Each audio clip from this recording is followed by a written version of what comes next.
Olá, meus queridos irmãos, a paz do Senhor Jesus. Tudo bem com você?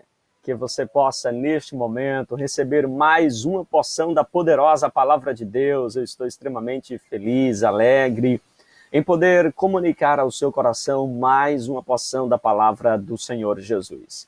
Não esquece de deixar o seu comentário e deixar também a sua participação aqui conosco, neste momento com Deus. Momento para abençoar a sua vida. É um momento de reflexão da Palavra de Deus. E hoje nós iremos estudar uma passagem maravilhosa. Nós iremos estudar hoje o Evangelho, segundo escreveu o evangelista Marcos, no capítulo de número 10. Olha comigo então, Marcos 10, verso de número 2.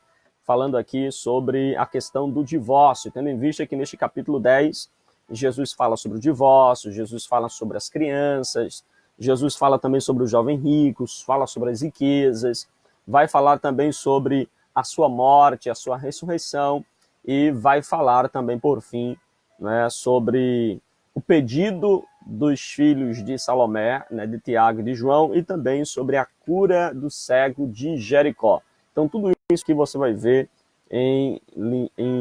nesta palavra de hoje, neste comentário de hoje, tudo isso aqui você vai poder visualizar, tá bom? Então, eu já quero convidá-lo aí para que você esteja conosco e possa ser ricamente abençoado neste momento com essa transmissão diretamente para o seu coração, tá bom? Então, já vem conosco aí, vem desfrutando, né, da palavra de Deus para o seu coração. Compartilha aí e abençoa, não é, mais alguém neste momento, seja você aí um multiplicador desta obra, nos ajude a alcançar mais vidas e estarmos aí evangelizando, né, outras pessoas que com certeza serão tocadas e abençoadas através desta transmissão, tá bom? Então aproveita e compartilha e leiamos então nosso texto base de hoje. Evangelho de Marcos, capítulo de número 10, verso de número 2. Vamos ler a passagem em que fala sobre a questão do divórcio, tá bom? Se você tem dúvidas sobre o que Jesus disse sobre o divórcio aqui em Marcos, sobre como Jesus se refere também às crianças, à riqueza, ao perigo das riquezas, também sobre a sua morte, sua ressurreição.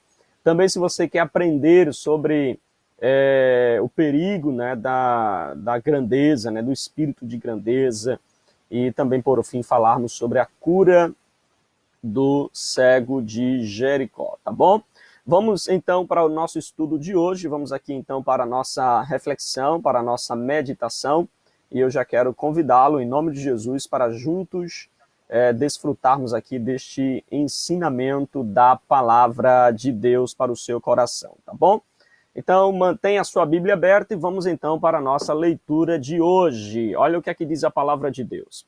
E aproximando-se alguns fariseus, experimentaram, perguntando-lhe, é lícito o marido repudiar sua mulher?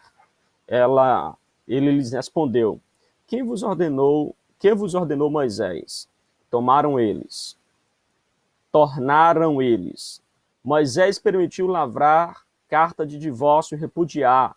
Mas Jesus lhe disse, por causa da dureza do vosso coração, ele vos deixou escrito esse mandamento. Porém, desde o princípio da criação, Deus os fez homem e mulher. Por isso, deixará o homem o seu pai e mãe, unir-se-á a sua mulher, e com sua mulher serão os dois uma só carne. De modo que já não sois dois, mas uma só carne. Portanto, o que Deus ajuntou, não separe o homem.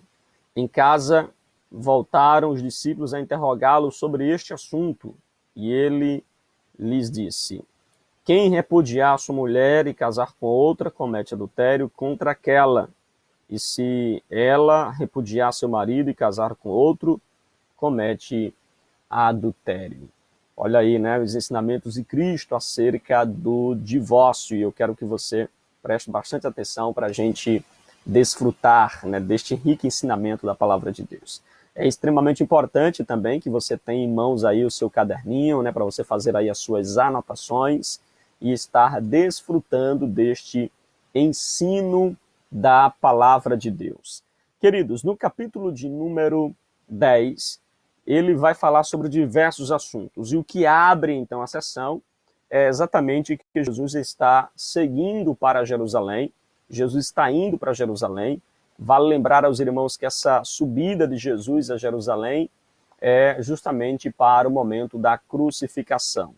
Porém, embora o capítulo nos narre numa sequência tão rápida, né, que apenas pouco mais de 50 versículos, já nos narra a subida de Jerusalém até a crucificação, morte e ressurreição. Porém, se você olhar no Evangelho de Lucas, você vai perceber que esse mesmo período de tempo é narrado em 10 capítulos. Vou repetir, hein? Olha a observação aí para você. O capítulo 10 de Marcos representa 10 capítulos de Lucas, cobre um período de 10 capítulos. Já no Evangelho de Mateus, cobre um período de 2 capítulos. Então, Marcos ele traz o menor resumo de tudo aquilo que aconteceu com Jesus durante 6 meses antes de sua crucificação. Então, você já pode fazer essa observação. O capítulo 10 de Marcos representa 6 meses antes da crucificação de Jesus, certo? Então, essa observação ela é extremamente importante. Jesus está subindo para Jerusalém e lá em Jerusalém Jesus será então crucificado. Porém, à medida que Jesus está indo para Jerusalém, de aldeia em aldeia, né, andando pelas regiões da Judéia, além do Jordão, andando por essa região, o que é que acontece? Jesus, ele que vai completar o seu ministério aqui na região da Galiléia, de Cafarnaum, passando pela Transjordânia, indo até a cidade de Jerusalém, ele sempre vai fazendo algumas paradas, onde ele vai ensinar, onde ele vai instruir. E aí nós percebemos logo no capítulo 10, verso 1, que as multidões se reuniram a ele, e neste momento, né, o texto vai dizer de novo, ou seja, como de costume, Jesus então passou a ensinar. A palavra ensinar aqui, no grego, ela significa que Jesus continuou, ou seja, Jesus ele ensinava insistentemente aos seus discípulos e também à multidão que se aproximava. E não demorou muito para que se aproximasse deles, conforme o verso de número 2, se aproximasse deles os escribas e fariseus. E estes homens, diz o texto, eles vieram para experimentá-lo. Observem aí, hein? Os escribas e fariseus se aproximaram de Jesus para experimentá-los. Eles não vão para aprender, eles não vão para desfrutar de um ensinamento. O objetivo deles era, então, experimentar Jesus. Ou seja, o objetivo deles era apanhar Jesus em algum erro. E aí o que é que eles fazem? Eles levantam o tema do divórcio. Olha que coisa interessante aqui, hein? Eles levantam, então, a questão do divórcio. Por que os escribas e fariseus vão falar acerca do divórcio? Vamos fazer uma análise do que a gente já viu nos capítulos anteriores do Evangelho de Marcos? Você lembra que lá no capítulo 6, a Bíblia diz que João Batista ele foi morto porque ele acusou o casamento adúltero de Herodes? Pois é, Jesus está nas regiões onde Herodes é o tetrarca, ou seja, Herodes está governando. Então, quando nós vemos eles perguntarem acerca do divórcio a Jesus, o que na verdade eles estão fazendo, queridos, é querer incriminar Jesus, porque dependendo da resposta que Jesus viesse dar para eles poderiam então jogar Jesus contra o governo, e aí Jesus poderia sofrer a mesma sentença que sofreu João Batista. Essa foi a ideia de experimentá-lo, de tentar incriminar Jesus. E também esse experimento, e além da perspectiva política, nós percebemos também que eles vão experimentar Jesus porque o assunto do divórcio no século I era também um assunto muito polêmico, era um assunto muito duvidoso, era um assunto onde duas escolas teológicas importantes se dividiam. Existiam, então, a escola teológica de Hillel e essa escola teológica ela era mais liberal, onde dizia que o homem poderia repudiar ou divorciar da sua esposa por qualquer motivo, até mesmo por um pão que ela queimasse, era motivo dele ir lá e pedir a carta de divórcio. Se ele também casasse, desse um beijo na sua mulher e não gostasse do beijo ou da primeira relação sexual, simplesmente eles iam até as autoridades e repudiavam a sua mulher, e eles então davam a ela uma carta de desquite, davam a ela então uma carta de divórcio. Então, essa escola de Hillel, né, era mais liberal. Porém, existia uma outra escola teológica do século I, chamada Escola de Shammai. Essa escola, ela era um pouco mais rígida e dizia então que só poderia haver separação no caso de coisas indecentes. A discussão que eles estão fazendo aqui, tanto da escola de Hillel como da escola de Shammai, é baseada lá em Deuteronômio capítulo 24. Se você puder dar uma lida depois, marque esse texto aí, Deuteronômio 24, do verso de número 1 até o verso de número 4. Lá está que Moisés, e é o que Jesus vai fazer, Jesus deixa a discussão de Hillel, deixa a discussão de Shammai, e ele se volta então para a lei. O que é que disse Moisés? Foi o que Jesus vai perguntar para eles. Se vocês estão perguntando a mim se é lícito um homem repudiar a mulher, vamos ver o que é que disse Moisés. Aí eles voltaram para Moisés e eles disseram, Moisés disse que... Eles responderam então que Moisés havia dito que era lícito repudiar ou dar à mulher uma carta de divórcio. E aí Jesus agora sai da lei de Moisés e volta para o princípio. Primeiro ele explica a lei de Moisés dizendo que, olha, Moisés permitiu isso por causa da dureza do vosso coração. Então veja que o divórcio foi permitido na lei de Moisés, né? Foi uma exceção na lei de Moisés por causa da dureza do vosso coração. Aí Jesus aponta para o princípio, aponta para a Gênesis, para o primeiro casamento celebrado pelo próprio Deus, que instituiu a família e que realizou então o primeiro casamento. E aí o que é que acontece? Quando Jesus volta para lá para o princípio, ele vai dizer, olha, no princípio não era assim. Deus criou homem e mulher, o que significa que o casamento é entre um homem e uma mulher, não pode ser entre homem e homem, nem mulher e mulher, mas entre um homem e a mulher. E aí Jesus então vai falar que no princípio não era assim. E ele diz que no princípio da criação de Deus, Deus fez o homem e a mulher, no verso 7, por isso deixará o homem, seu pai e sua mãe, uniciar a sua mulher, e com a sua mulher serão os dois uma só carne, de modo que já não são dois, mas uma só carne. Portanto, o que Deus ajuntou, não separe o homem. E aqui, Jesus então vai ensinar para eles que, no princípio, Deus criou o casamento de maneira indissolúvel, ou seja, não se dissolve. O casamento foi feito para se viver para sempre, para que ambos pudessem viver juntos por toda a eternidade. Veja que Jesus ignorou então a discussão deles e volta-se aí para o princípio da criação.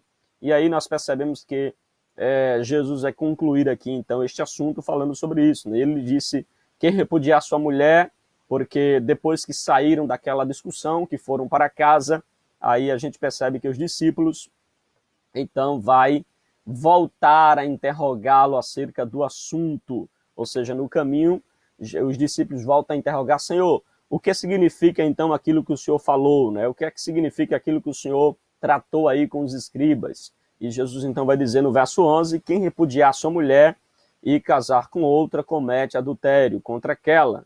E se ela repudiar seu marido e casar com outra, comete adultério. Eu queria chamar aqui um ponto de observação aqui para você, né, falando aqui sobre esse primeiro ponto do nosso estudo, do verso 1 ao verso 12, né, os dois se tornarão um, ou seja, ambos serão uma só carne. Então, uma observação aqui.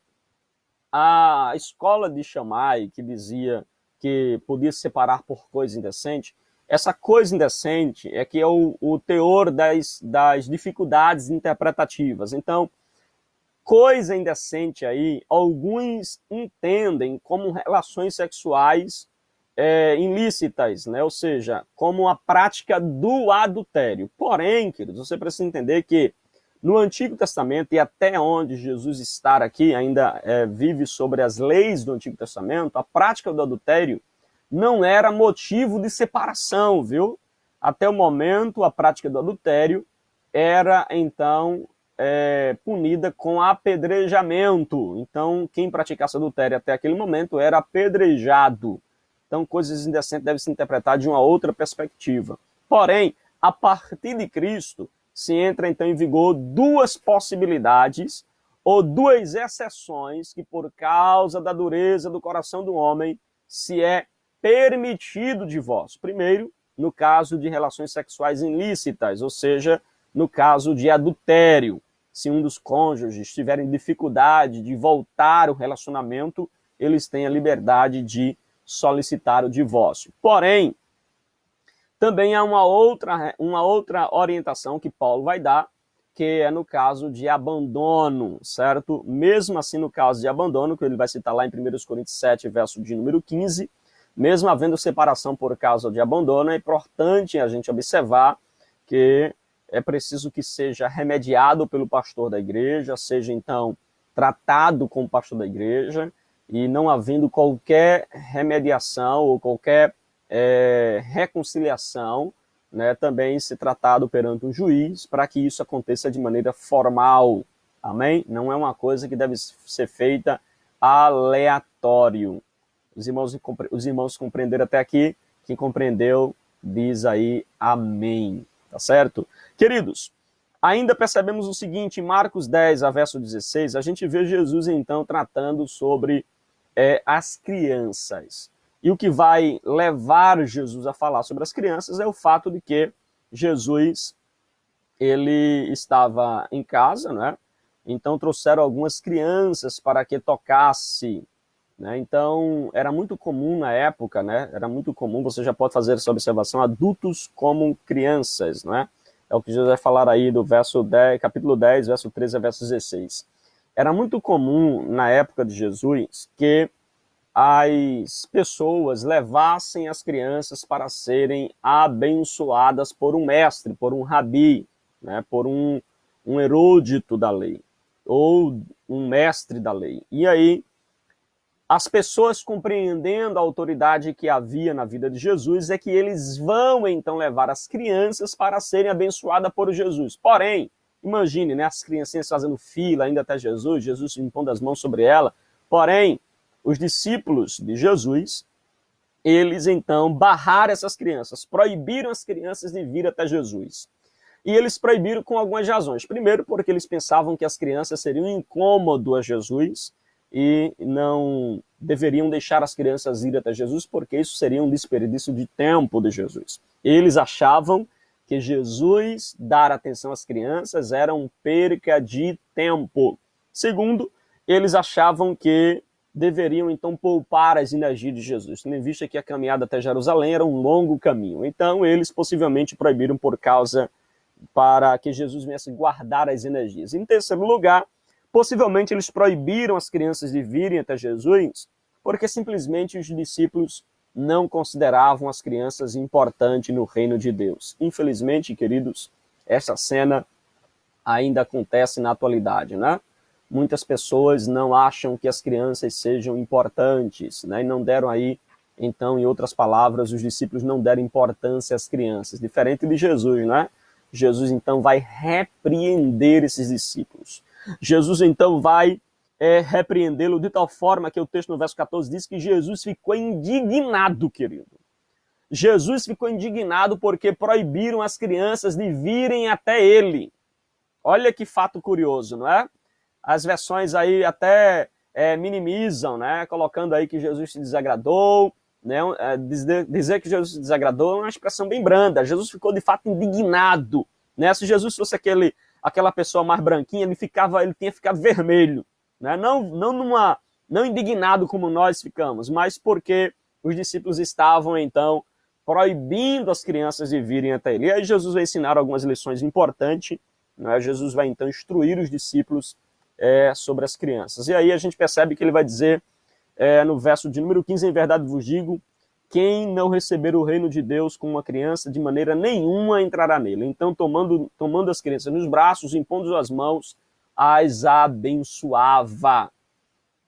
Talvez muitos pastores, muitos líderes, não deram a devida importância às crianças no dia de Deus. Não deram a importância devida às crianças no culto, na escola dominical, nas atividades eclesiásticas. Não gastam tempo para cuidar das crianças, joga na mão de qualquer pessoa, sem qualquer instrução e sem qualquer acompanhamento. Mas vale lembrar que Jesus dava muita importância às crianças, viu? Deixais vir a minhas crianças, porque das tais ou delas é o reino de Deus. Jesus dava muita importância para as crianças. Por isso que é importante a gente observar isso aqui. E eu sei que às vezes nós adultos dizemos assim para as crianças, né? Se comportem como adultos, né? Deixe de ser infantil, se comporte como adulto. É assim que às vezes alguns pais dizem para as crianças, mas Jesus disse para os adultos que eles deveriam se espelharem no comportamento das crianças. Se você adulto diz para as crianças serem mais adultas, Jesus diz para você adulto, torne mais semelhante às crianças. Tá bom? Esse é o ensinamento de Jesus, não é? E vale lembrar, querido, que eu não estou dizendo aqui que você deve ser infantil, né? Porque Deus quer que sejamos como crianças, mas não quer que sejamos infantis. Tem muita gente que é infantil, né? Ele beira a ignorância, ele não consegue desenvolver, crescer, amadurecer em Cristo. Então, não é isso que eu estou tratando. Deus quer que você seja como uma criança, mas Deus não quer que você seja infantil. Amém? Deu para aprender até aqui? Deu para entender aí até este versículo de número 16? Se deu, diga amém. Vamos aqui então prosseguir com o nosso estudo da palavra de Deus. Querido, em terceiro lugar, veja aí Marcos, capítulo de número 10, verso 17 até o verso de número 31, e a gente vai ver agora Jesus ensinando, né, mais um paradoxo. Já que o nosso tema é paradoxo, deixa eu deixar bem claro aqui para você. Veja que Jesus começa falando sobre os dois se tornarão um. Isso é um paradoxo. Dois se transformarão um, como assim? Dois se transformarão em um. Isso é um paradoxo para ensinar uma verdade.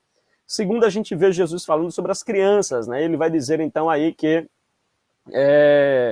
ele vai ensinar para a gente aí sobre as crianças, adultos como crianças. Isso é um paradoxo. Como assim, adulto-criança? Né? E agora a gente vai para um terceiro paradoxo que Jesus ensina aqui no Evangelho de Marcos. Primeiro será o último. Como assim o primeiro é o último? Tá entendendo? Percebeu que Jesus trabalha nesse capítulo usando esse paradoxo? O primeiro será o último. E ele vai aí trabalhando, desenvolvendo todo este capítulo em cima deste paradoxo. O primeiro será o último. Então perceba, queridos, que agora, a partir do verso de número 10, a gente vê o jovem rico se apresentando diante de Jesus. A gente vê aí, então, o jovem rico se pondo diante de Jesus. E é interessante a gente observar que de todas as pessoas, olha isso aí, de todas as pessoas que se colocaram diante de Jesus, este homem foi o único que saiu pior do que havia chegado. Isso é perigoso, não é, queridos? Porque nem todo mundo que chega diante de Jesus sai melhor. Tem pessoas que chegam diante de Jesus, e este é um caso de alguém que entrou na presença de Jesus e saiu pior do que havia chegado. Olha que ensinamento, não é? Ele era um jovem, tinha um grande potencial, era um homem respeitado, ocupava uma posição de respeito, tinha talvez uma vaga importante no tribunal da cidade, ele era príncipe, ele tinha vários predicados, era uma pessoa bem educada, bem instruída, que observava alguns mandamentos da lei, porém, este homem chegou diante de Jesus e saiu pior do que havia chegado. E aqui a gente percebe o seguinte, querido, nós percebemos que este homem, ele, na verdade, ele veio para Jesus para perguntar a Jesus o que ele deveria fazer para ser salvo. Perceba a expressão dele, né? A pergunta dele. Correu para ele um homem e se ajoelhando diante dele, disse, bom mestre, que farei para herdar a vida eterna? Este homem, ele chama primeiro Jesus de bom, certo? E Jesus, quando nega, né, parece aqui até Jesus não se achando ser, então, uma pessoa boa, né? Porque ele diz assim, Respondeu-lhe, pois, por que me chamas bom? Jesus não está repreendendo aquele jovem. Jesus está querendo saber do jovem se ele tem certeza absoluta do que ele está dizendo, porque na cultura judaica, bom somente Deus. Então Jesus, quando pergunta, por que me chamas bom? Jesus queria saber do jovem se ele entendia que Jesus era de fato o Messias, o Filho de Deus, e que Jesus era o próprio Deus. Por isso que Jesus então vai perguntar para ele, por que me chamas de bom? Essa é então a ideia desta pergunta de Jesus para ele. E este jovem achava que poderia obter a salvação através de coisas que ele poderia fazer, que farei para herdar a vida eterna. E aí a gente percebe que ele achava que a salvação era por mérito, era conquistada por feitos. E aí a gente vê que esse jovem mostrou-se superficial quanto às coisas espirituais, porque Jesus perguntou, observas os mandamentos, sabes os mandamentos? Ele diz assim, sei, né? Quais são os mandamentos que você refere? Não matarás, não adulterarás, não furtarás, não dirás falsos testemunhos, não defraudarás ninguém, honra o teu pai e a tua mãe. E ele disse com muita maestria, Senhor, esses mandamentos eu tenho observado desde a minha mocidade. O que é que ele está dizendo? Que ele era um observador da lei. E aí, a Bíblia Sagrada diz que Jesus, então, o amou, querido. Jesus observando aquele jovem, fitando nele, né, e vendo essa resposta que ele deu, Jesus o amou, Jesus admirou-se da sinceridade daquele jovem, de querer, então, fazer algo para ser salvo. E é aí que Jesus, então, percebe no coração deste jovem que havia uma falha nele. E qual era? Ele estava obedecendo os mandamentos apenas exteriormente, mas estava pecando interiormente.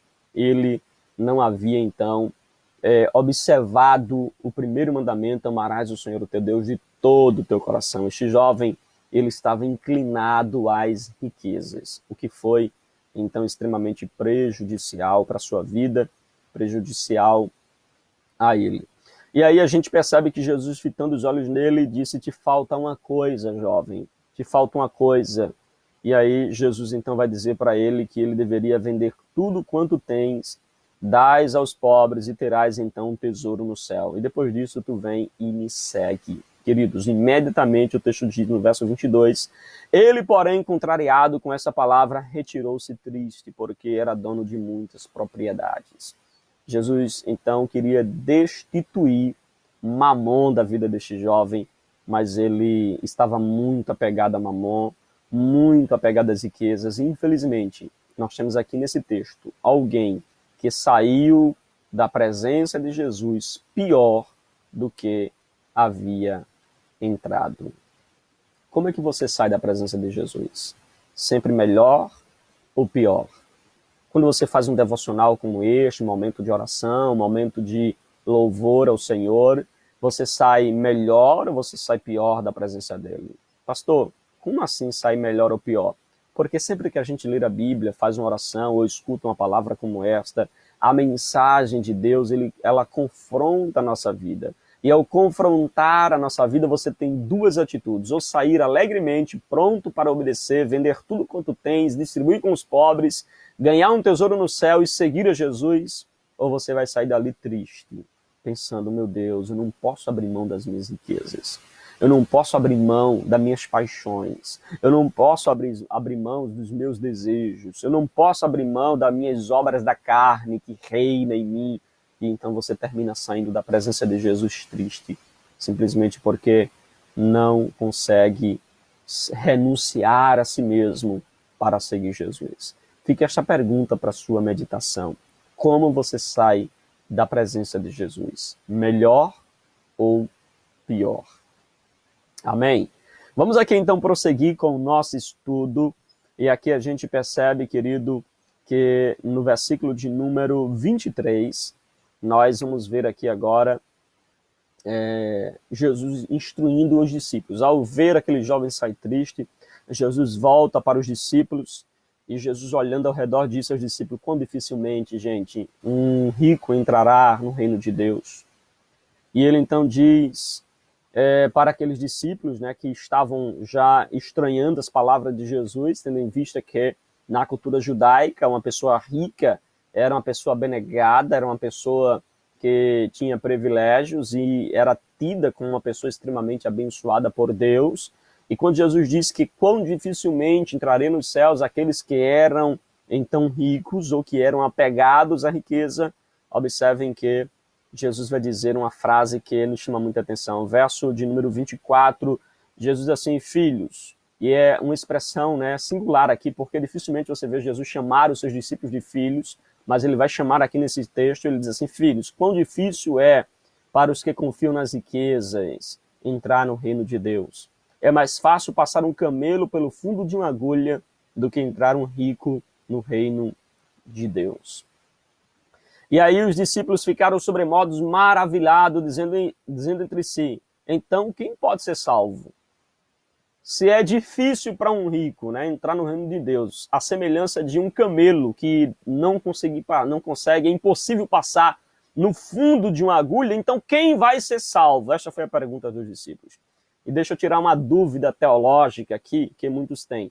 Muitas pessoas dizem que o fundo de uma agulha se referia a uma porta que havia lá naquela região ou nas entradas de Jerusalém, onde o camelo passava com muita dificuldade embaixo daquelas portas. Mas vale lembrar que esse conceito, né, de porta de Jerusalém, ou essa porta de agulha, ela é um conceito já tardio, ou seja, vem bem depois de Cristo, ou seja, isso foi construído possivelmente ou comentado possivelmente muito depois. Quando Jesus se refere aqui a passar, um camelo passar pelo fundo de uma agulha, ele está se referindo ao menor orifício e se referindo ao maior animal entre os judeus, que é um camelo. Então Jesus está dizendo literalmente aqui o termo agulha, agulha de costura usada pelas mulheres para fazer roupas, né, ou produzir alguma arte, né, alguma coisa dessa natureza. Então a palavra agulha aqui é a palavra afis, né, afis ou rafis. E aí Jesus está se referindo exatamente à agulha de costura, e é um camelo, que era o maior animal entre os judeus. Ele está dizendo, olha, assim como é impossível um camelo passar pelo fundo de uma agulha, literalmente, assim também é difícil para um rico entrar no reino de Deus. E eles ficaram maravilhados, como é que pode? Então quem é que pode ser salvo? Jesus vai dizer aquela frase que todos nós conhecemos, né? O que é impossível para os homens é possível para Deus. É possível para Deus. Olha então o que Jesus vai dizer aí, né? Que o que é impossível para os homens é possível para Deus. Aí Pedro entra em cena e diz assim, Senhor, nós deixamos tudo e te seguimos. O que é que nós ganhamos com isso? Porque nós abandonamos tudo. E Pedro está dizendo aqui, quando ele diz, nós deixamos tudo, ele está dizendo que se desligou totalmente de tudo aquilo que eu prendia antes de seguir Jesus. Ele se desligou de tudo para acompanhar Jesus. E a pergunta é, o que é que nós ganhamos? E Jesus vai responder para ele, né? Jesus vai dizer então para Pedro que não há ninguém, na verdade, que tenha deixado casa, irmãos, irmãs, mãe, pai, filhos, campos, por amor de mim e do evangelho, que não receba já no presente o centúplo ou 100 vezes mais casas, irmãos, irmãs, filhos, campos com perseguições e no mundo por vir a vida eterna. Porém, muitos primeiros serão os últimos e os últimos primeiros. Queridos, o que é que Jesus está dizendo aqui? Porque uma vez um irmão chegou para mim e fez assim, pastor, a gente tem que ser rico aqui, pastor.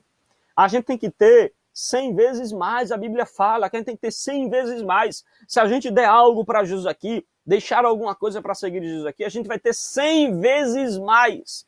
Queridos, é preciso você interpretar o texto dentro do contexto. Perceba o seguinte, Jesus disse que não há ninguém que tenha deixado, olha o que tem deixado aí, pai, mãe, filhos, irmãos, irmãs, campo, deixado aí várias coisas Jesus cita, por amor de mim e do evangelho, é um deixar, não um deixar com barganha, vou deixar isso para ganhar aquilo, mas é deixar isso por amor de Cristo e por amor do evangelho, é um deixar sem egoísmo, é um deixar sem qualquer avareza, é um deixar sem qualquer desejo por troca, mas é um deixar por causa do evangelho e deixar por causa do amor a Cristo. E ele diz aí o que é que recebemos no presente. Ele diz que vai receber 100 vezes mais casas, 100 vezes mais irmãos, irmãs e assim segue. O que é que Jesus está dizendo? É que quando nós deixamos o mundo e viemos para Cristo e nos rendemos a Cristo, automaticamente Cristo nos dá 100 vezes mais casa. O sentido aqui é que quando você vem para Cristo, agora a casa dos meus irmãos também é minha. Então a casa da irmã Ivone é minha casa, a minha casa é da irmã Ivone, a casa do irmão Amaro é minha casa. Então ele está dizendo que quando alguém entra para o evangelho, ele ganha vários irmãos, várias irmãs, várias mães, vários pais e várias casas, ou seja, vai ser 100 vezes mais casas, irmãos, irmãs, campos, propriedade, porque agora, como irmãos, tudo que é meu é também dos meus irmãos, é da irmã Iris, é do irmão Carlos, é tudo nosso. Então, 100 vezes mais nesse sentido. Inclusive, ele coloca aí 100 vezes mais perseguições, não é? Geralmente quem prega a teologia da prosperidade, dizendo que Jesus vai nos dar 100 vezes mais, dificilmente você vê ele dizendo assim, Jesus também vai te dar 100 vezes mais perseguições. Você já viu alguém dizendo isso? Não, né? Mas lembre-se que o texto também fala de 100 vezes mais perseguições. E veja se não é isso que acontece conosco, querido. Você está servindo a Jesus, que também receberá 100 vezes mais perseguições. É o que vai nos falar aí também o texto da palavra de Deus. Amém? Percebeu isso aí no texto? Então vamos agora para o nosso próximo ponto. Observem que Jesus agora vai, aí do verso de número 32 ao verso 45, ele vai falar sobre os servos serão governantes. Veja, os servos serão governantes. E ele vai ensinar isso a partir de algumas perguntas, né, que foram lhe feitas pelos seus discípulos. Observe que Jesus está subindo para Jerusalém e ele vai adiante dos discípulos. É curioso aqui que Jesus sempre subia no meio, né, da multidão ou entre os discípulos, mas aqui no verso 32 diz que Jesus ia diante deles, ou seja, os discípulos iam um pouquinho mais atrás e Jesus ia na frente dos discípulos. A tal ponto que os discípulos ficaram admirados, né? Por que será que ele vai na nossa frente, não é? Por que será que ele vai adiante de nós? Os discípulos ficaram meio se perguntando acerca disso. E aí Jesus, tomando então a palavra, começou então a revelar algumas coisas aos 12. Veja aí no verso de número 33, Jesus começa a dizer para eles: subamos para Jerusalém, porque o Filho do Homem será entregue aos principais dos sacerdotes, aos escribas, e condená-lo-ão à morte, e entregarão aos gentios, e hão então de escarnecê-lo, de cuspir nele, de açoitá-lo, de matá-lo, e depois também de 3 dias ressuscitará.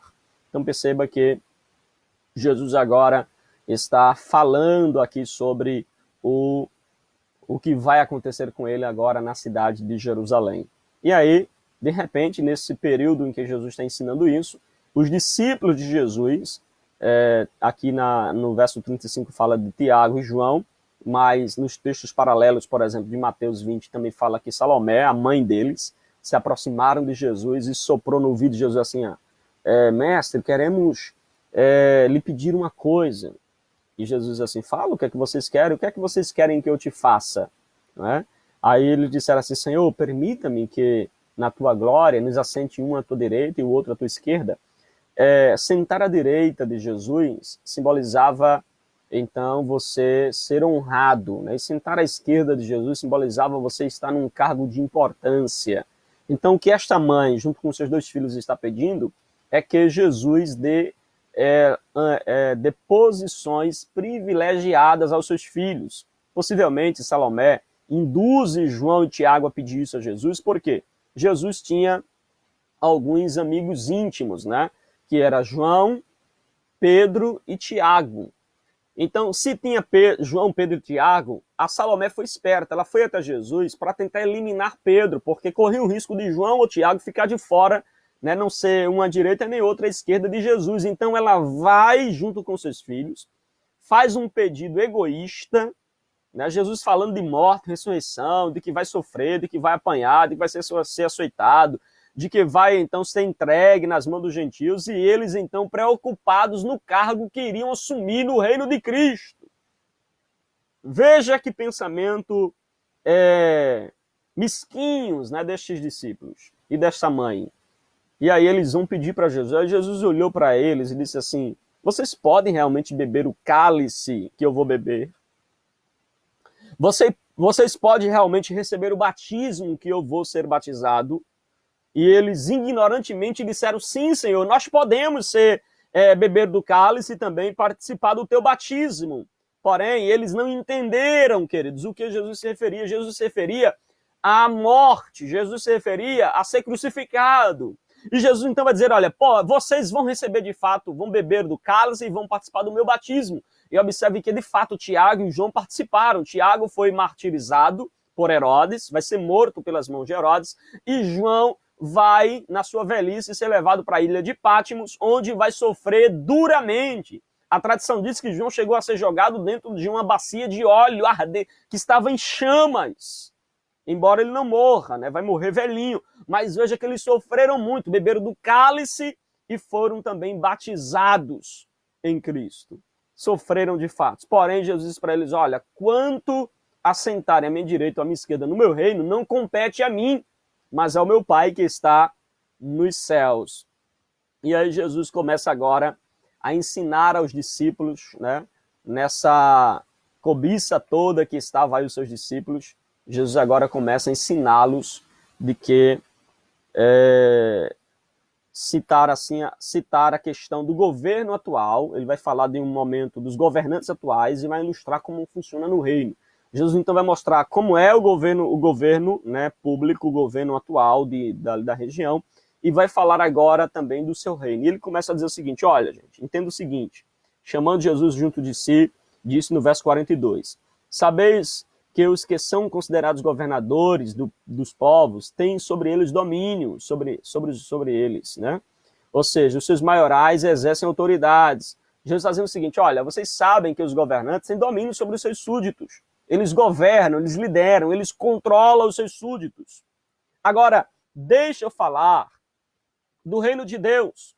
No reino aí fora existe uma hierarquia. Jesus está dizendo, olha, aí fora tem o governante que manda em todo mundo, que ordena aos seus servos, aos seus súditos que lhe obedeçam. Mas deixa eu falar para vocês agora do reino de Deus. Deixa eu falar do reino do meu Pai.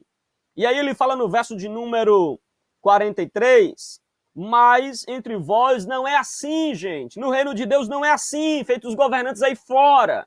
Quem manda, quem tem poder, não. No reino de Deus é diferente.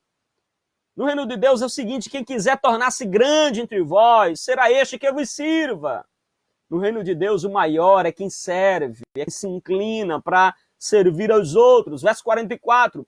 E quem quiser ser o primeiro entre vós será servo de todos. Pois o próprio Filho do Homem não veio para ser servido, mas para servir e dar a sua vida em resgate de muitos. Jesus então está mostrando para eles que a missão dele não foi ser servido, mas servir. Ele veio para servir e para dar a sua vida. A palavra servir aqui é a palavrinha que significa aquele que serve a todos. Aquele que é, então, submisso a todos. Jesus está dizendo, você quer liderar, quer ser grande, seja servo de todos. Porque a hierarquia no reino de Deus é o contrário da hierarquia no mundo. É a hierarquia contrária à hierarquia dos governantes seculares. E ele vai dizer o seu propósito, eu vim para dar a minha vida em resgate por muitos.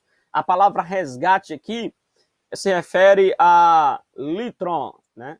Litron, que significa, então, o preço pago por um escravo cativo. Jesus está dizendo, eu vim para servir e dar a minha vida pelo escravo cativo. O mundo estava cativo, mas eu vim para dar a minha vida para que eles fossem libertos. Aleluia! Louvado seja o nome do Senhor. Você entendeu até aqui? Deu para compreender essas verdades? Então, vamos aqui para o final do capítulo de número 10 do Evangelho segundo escreveu Marcos. Vamos ver agora a cura do cego de Jericó. E aqui a gente percebe do verso 46 ao verso 52 que o pobre se tornará rico. Jesus então vai fazê-lo deste mendigo uma pessoa extremamente rica no seu reino, porque ele descobriu aí as verdades espirituais de Cristo. E a gente percebe que há um ponto aqui também de discussão teológica, que eu queria deixar aqui claro para você, é que o Evangelho de Marcos e o Evangelho de Mateus, eles vão dizer que Jesus saía de Jericó, mas Lucas vai dizer que Jesus entrava em Jericó. E aí é uma dúvida, Jesus saía ou Jesus entrava de Jericó? Outra dúvida é, havia um cego ou dois cegos, não é? Então, deixa claro aqui para vocês, não há qualquer contradição, haviam duas Jericóis, a Jericó antiga e a Jericó nova, então eles estão saindo da velha Jericó, indo para a nova Jericó, onde estava o palácio de Herodes, e havia dois cegos, embora alguns evangelistas eles resolvem narrar apenas o Bartimeu, por ser mais conhecido, né, por ter mais proeminência, ganhar mais destaque aqui no texto. Então, você percebe que eles vão mencionar o cego Bartimeu, mas era de fato dois cegos, e Jesus de fato estava saindo da antiga Jericó e entrando na nova Jericó. Então não há qualquer contradição aqui nesse texto. E aí a gente percebe que a multidão vai mandar que esses cegos se calem.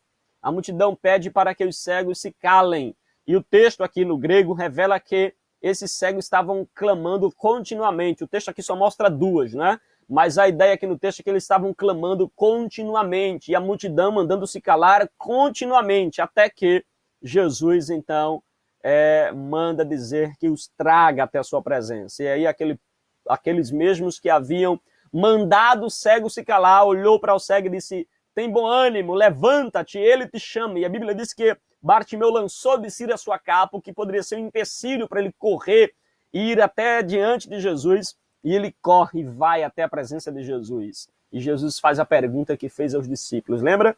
E Jesus disse para Tiago e João, o que queres que eu te faça? Jesus agora olhou para o cego e disse, o que queres que eu te faça? Para João e Tiago, eles disseram que nós queremos te sentar uma à direita e outra à esquerda. Agora o cego disse assim, Senhor, que o torne a ver. Os discípulos pediram algo supérfluo, mas o cego pediu a sua real necessidade. Ele disse, Senhor, que o torne a ver. Se Jesus hoje te desse um cheque em branco e dissesse, irmão Carlos, pede o que tu queres, irmã Ivone, pede o que tu queres, irmão Amaro, pede o que tu queres, irmã Iris Nascimento, pede o que tu queres. Se Jesus hoje te desse um cheque em branco para você pedir o que você quer, você responderia, como os discípulos, Tiago e João, me dá, Senhor, a oportunidade de sentar uma à direita e outra à tua esquerda, pedindo coisas supérfluas, coisas que não precisam, coisas que não é necessária, coisas que não é necessidade, ou você pediria feito o cego Bartimeu, pedia o que realmente você precisa. Você pediria a sua real necessidade. O que você pediria? Fica aí mais uma pergunta para sua reflexão. Bartimeu não teve dúvida. Ele pediu a Jesus para tornar a ver.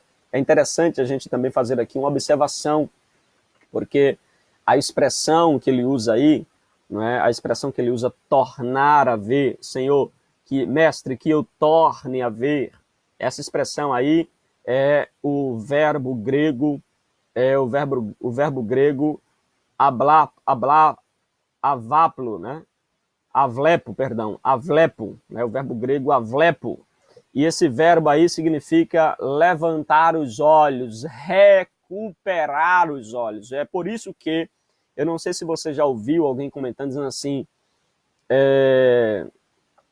que o cego Bartimeu, ele enxergava e ele estava agora cego, mas ele tornou a ver, né? Então significa que ele antes via, ficou cego e agora ele pede a Jesus para tornar a ver. Corretamente, porque o verbo tornou a ver aí traz esse sentido, né? Aveplo, né? Avlepo, que significa levantar os olhos, recuperar a visão que outrora foi perdida.